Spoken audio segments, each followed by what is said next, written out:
Welcome to Bong mathematics. Hello viewers, আজ তোমাদের জন্য একটা নতুন ভিডিও নিয়ে চলে এলাম। তোমাদের মধ্যে যারা ওয়েস্ট বেঙ্গল মাদ্রাসা সার্ভিস কমিশনের ম্যাথামেটিক্স সাবজেক্টের 9, 10 এবং 11, 12 সেকশানে ফর্ম ফিল আপ করেছিলে তাদের ক্ষেত্রে এই ভিডিওটা খুবই গুরুত্বপূর্ণ হতে চলেছে। তো ভিডিওটা শেষ অবধি দেখো, তোমাদের অনেক ডাউট ক্লিয়ার হয়ে যাবে। প্রথমেই বলে রাখি, তোমরা যারা আমার ইউটিউব চ্যানেল এখনও সাবস্ক্রাইব করোনি করে নিও এবং আমার টেলিগ্রাম চ্যানেল জয়েন করে নেবে সমস্ত ইম্পর্টেন্ট আপডেট এবং পিডিএফ পাওয়ার জন্য। তো প্রথমে বলে রাখি, West Bengal Madrasa service commission 7th SLST 2023 9, 10 and 11, 12 section for mathematics এর ক্ষেত্রে যে পরীক্ষাটা হবে কিন্তু অফলাইন মোডে, ওএমআর শিটে পরীক্ষা দিতে হবে। এবং পরীক্ষার প্যাটার্ন কেমন, এখানে এমসিকিউ ফরম্যাটে পরীক্ষা হবে, 90 নম্বরের পরীক্ষা হবে, 90টা কোশ্চেন থাকবে, টাইম থাকছে 90 মিনিট বা 1.5 ঘন্টা। ঠিক আছে, তারপর দেখো, অনেকে জানতে চাইছিল যে এমসিকিউ যে পরীক্ষাটা হবে ওখানে শুধু সাবজেক্ট থাকবে নাকি অন্য কিছু জেনারেল পার্ট যেমন জিকে, রিজনিং এগুলো থাকবে। তো বলে রাখি, যেই 90 নম্বরের এমসিকিউ পরীক্ষাটা হবে এটা কেবলমাত্র নিজের সাবজেক্টের উপরে হবে, যেই সাবজেক্টের সিলেবাসটা বিএসসি ম্যাথামেটিক্সের সিলেবাস এবং অফিসিয়াল ওয়েবসাইটেও সিলেবাসটা দেওয়া আছে, যদিও আমি তোমাদের সিলেবাসটা আবার দেখিয়ে দেব।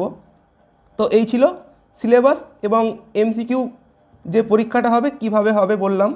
এবং এমসিকিউ পরীক্ষার পর তোমাদের কিন্তু 10 মার্কসের ইন্টারভিউ হবে এবং ফাইনাল যেই মেরিট লিস্টটা তৈরি হবে ওটা হবে 100 নম্বরের উপর, অর্থাৎ এই যে 90 নম্বরের এমসিকিউ প্লাস 10 নম্বরের ইন্টারভিউ, এই দুটো মিলিয়ে অর্থাৎ 90 + 10 এই দুটো মিলিয়ে কিন্তু তোমাদের ফাইনাল মেরিট লিস্ট তৈরি হবে। এবং তোমরা এই যে এমসিকিউ পরীক্ষাটা দিচ্ছ 90 নম্বরের, এখানে কিন্তু নেগেটিভ মার্কিং আছে। প্রত্যেকটা ভুল উত্তরের জন্য 0.50 কিন্তু নেগেটিভ মার্কিং, অর্থাৎ দুটো উত্তর ভুল করলে তোমার কিন্তু 1 নাম্বার কাটা যাবে। ঠিক আছে, নেগেটিভ মার্কিং আছে, এটা বলে দিলাম। এবার অনেকে জানতে চাইছিল যে কেবল আমাদের মেন এক্সাম দিতে হবে 90 নম্বরের নাকি তার আগে কোনো প্রিলিমিনারি টেস্ট আছে। তো বলে রাখি, এখানে কিন্তু কোনো রকম প্রিলিমিনারি টেস্ট হবে না 9, 10 এবং 11, 12 সেকশনের জন্য। ঠিক আছে, বাকি যেই অন্য পোস্টগুলো ছিল ক্লারিক্যাল পোস্ট বা গ্রুপ ডি, গ্রুপ সি, ওখানে হয়তো হওয়ার কথা বলেছিল, ওটা নিয়ে আমরা ভাবছি না। তবে আমাদের 9, 10 এবং 11, 12 সেকশনে কোনো রকম প্রিলিমিনারি টেস্ট হবে না, কেবলমাত্র সাবজেক্টের এক্সাম দেবে 90 নম্বরের এবং 10 মার্কসের ইন্টারভিউ। ঠিক আছে, এবার তোমরা যে ইন্টারভিউতে ডাক পাবে, কিভাবে পাবে, কার উপর ভিত্তি করে, এই যে 90 নম্বরের মেন এক্সামটা দিলে এখানে তোমরা যেমন মার্কস পাবে তার বেসিসে কিন্তু তোমাদের ইন্টারভিউতে ডাকা হবে। এবার অনেকে জানতে চাইছিল ইন্টারভিউতে কি পরিমাণ ক্যান্ডিডেট ডাকা হবে। তো তোমার একটা সাবজেক্টে যে পরিমাণ ভ্যাকেন্সি আছে, তো সেই পরিমাণে কি পরিমাণ আমাদের ক্যান্ডিডেট ইন্টারভিউয়ের জন্য ডাক পাবে, 1.5 টাইম, অর্থাৎ 1.5 গুণ। কোনো একটা সাবজেক্টে যদি 100টা ভ্যাকেন্সি থাকে, ইন্টারভিউতে ডাক পাবে 150 জন। ঠিক আছে, তো এটা কিন্তু খেয়াল রাখবে, এটা বললাম। এবারে পরীক্ষার ডেট কবে, পরীক্ষার ডেট কিন্তু মার্চের 3 তারিখে 2024-এ 3rd মার্চ কিন্তু তোমাদের পরীক্ষা হবে। যারা 9, 10-এর জন্য ফিল আপ করেছো তাদের পরীক্ষা এই টাইমে হবে, আর যারা 11, 12-এর জন্য করেছো তাদের পরীক্ষা এই টাইমে হবে। তো এইগুলো ছিল ব্যাপার। এবার তোমরা যারা প্রিপারেশান নিচ্ছ তারা আমার ইউটিউব চ্যানেলে এই প্লেলিস্টগুলো চেক করতে পারো, সমস্ত প্লেলিস্টের লিঙ্ক তোমরা ভিডিও ডেসক্রিপশানে পেয়ে যাবে। ঠিক আছে, এখানে কিন্তু প্রচুর ভিডিও আছে, প্লেলিস্টে গেলে তোমরা অনেক কিছু দেখতে পাবে, দেখে নিও, এগুলো আর বলছি না। ঠিক আছে, দেখো এখানে এইগুলো আছে, তারপর এখানে এইগুলো আছে, এই সমস্ত প্লেলিস্টগুলো তোমরা এই ভিডিও ডেসক্রিপশানে পেয়ে যাবে লিঙ্ক, ওখান থেকে দেখে নেবে। অনেকে জানতে চাইছিল যে আমার কোনো অনলাইন মক টেস্ট সিরিজ বা ফুল কোর্স আছে কি না, তো এটা নিয়েও কিন্তু ডিটেলস একটা ভিডিও বানানো আছে। এই ভিডিওর লিঙ্ক আমি এই ভিডিও ডেসক্রিপশান বক্সে দিয়ে দেবো। তোমরা যারা জয়েন করতে চাও টেলিগ্রামে এই লিঙ্কে গিয়ে ইনবক্স করবে। আর এখানে যে কোর্সের ডিটেলসটা আছে এখানে আর বলছি না, যেহেতু ভিডিও বানিয়ে বলা আছে, তবুও আমি এই পেজগুলো এখানে অ্যাড করে রেখেছি যাতে তোমরা একবার দেখে নিতে পারো। তো এই ছিল আমার সমস্ত কিছু ইনফরমেশান। এবার আমি দেখাচ্ছি তোমাদের যে অ্যাকচুয়ালি অফিসিয়াল ওয়েবসাইটে কি কি বলা ছিল, এখনও অবধি যা যা হয়েছে তোমরা অনেকেই ভুলে গেছো, যেহেতু অনেক দিন আগে ফর্ম ফিল আপ হয়েছিল। তো পুরো প্রসেসটা আমি আর একবার জানিয়ে দিচ্ছি। প্রথমে কি হয়েছিল, মাদ্রাসা সার্ভিস কমিশনের গেজেট বেরিয়েছিল, কলকাতা গেজেট। তো এখানে অনেক কিছু বলা ছিল। দেখো এখানে যে ইম্পর্টেন্ট পয়েন্টগুলো আছে হাইলাইট করা আছে, ঠিক আছে। এই যে দেখো কি কোয়ালিফিকেশান লাগবে, তো এগুলো তো তোমাদের আর দেখে লাভ নেই। এখানে দেখো পরীক্ষার প্যাটার্ন কিন্তু লেখা ছিল। তো এখান থেকেই আমি সমস্ত ইনফরমেশন তোমাদের দিয়েছি, তোমরা চাইলে ভেরিফাই করে নিতে পারো। এই যে পিডিএফটা তোমাদের দেখাচ্ছি, পুরোটাই তোমরা আমার টেলিগ্রাম চ্যানেলে পেয়ে যাবে, ঠিক আছে। এখানে দেখো ওই যে কী পরিমাণ ক্যান্ডিডেট ইন্টারভিউতে ডাকা হবে বলা আছে, এটাই আমি বললাম একটু আগে।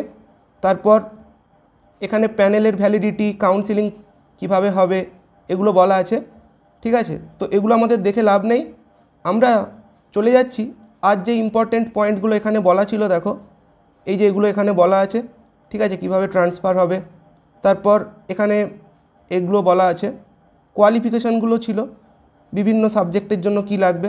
তো এটা আমাদের দেখে লাভ নেই, আমরা এবারে চলে যাচ্ছি যে কিভাবে পরীক্ষা হবে। দেখো এটাও কিন্তু এখানে দেওয়া ছিল, আমি এখান থেকেই বললাম যে যারা 9, 10 এবং 11, 12 সেকশানে টিচিং পোস্টের জন্য অ্যাপ্লাই করেছো তাদের ক্ষেত্রে মেন এক্সাম 90 নাম্বার, 10 মার্কসের ইন্টারভিউ, ঠিক আছে, এটা কিন্তু এখানে বলা ছিল। তারপর এখানে দেখো এগুলো তো ক্লারিক্যাল পোস্টের কথা বলেছে, গ্রুপ ডির কথা বলেছে, এগুলো আমাদের দেখে লাভ নেই। তো এবার দেখো সিলেবাসের আগে দেখো এখানে কিন্তু একটা নোটিশ বেরিয়েছিল যে ফর্ম ফিল আপ হবে। তো তোমরা যারা ভুলে গেছো দেখতে পারো, এইভাবে কিন্তু পুরো প্রসেসটা গেছে। তারপর এরা কি করলো, একটা ইনফরমেশন গাইডলাইন দিল, এখানে প্রত্যেকটা আমাদের সেকশনের জন্য কিভাবে পরীক্ষা হবে সমস্ত কিছু ক্লিয়ারলি বলেছিল। এবার দেখো এই যে এখানে বলা আছে ইন্টারভিউতে কী পরিমাণ ক্যান্ডিডেট ডাকা হবে বা কিভাবে ইন্টারভিউতে ডাকা হবে, নেগেটিভ মার্কিং থাকবে কি না, সমস্ত কিছু বলা আছে, ঠিক আছে। এই যে দেখো এখানে নেগেটিভ মার্কিংয়ের কথাটা 11 নম্বর পয়েন্টে বলা ছিল, ঠিক আছে। তারপর দেখো টেস্টের সেন্টার কোথায় হবে, এগুলোতে অ্যাডমিট কার্ড দিলেই জানা যাবে, এগুলো আমাদের দেখে লাভ নেই। আর অনেকে ভ্যাকেন্সিটা হয়তো ভুলে গেছে, ভ্যাকেন্সি দেখো ম্যাথামেটিক্সের 11, 12 সেকশানে এই ভ্যাকেন্সি ছিল, হাইলাইট করা আছে।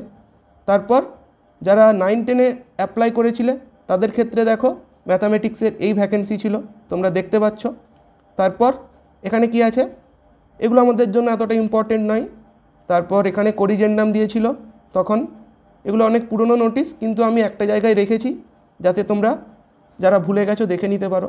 11, 12 সেকশনের সিলেবাস এটা ম্যাথামেটিক্সের, ঠিক আছে, তোমরা দেখে নিতে পারবে যেহেতু পিডিএফটা পেয়ে যাচ্ছ।